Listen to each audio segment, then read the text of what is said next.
This is Brain Lion Institute, episode 92.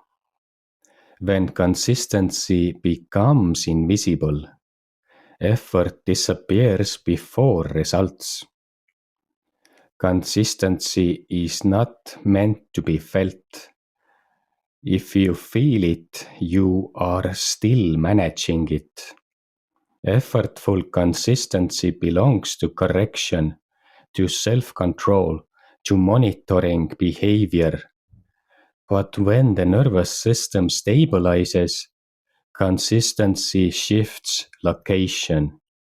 It moves out of consciousness.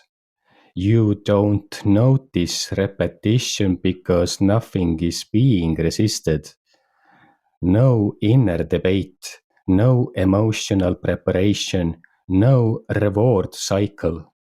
You act the same way you breathe. This is why mature consistency looks unimpressive. There is no drama, no visible willpower, no motivational language. From the outside, it can even look like laziness, but internally, nothing is leaking energy.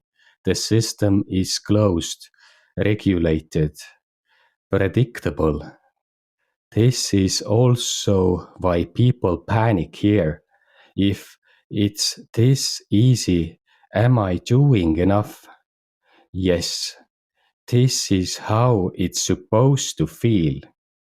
Effort fades before results accelerate, because biology stabilizes first. Output follows later. Invisible consistency is not the absence of discipline. It is discipline that no longer requires attention. Next episode. Why ease is often mistaken for stagnation. Thank you.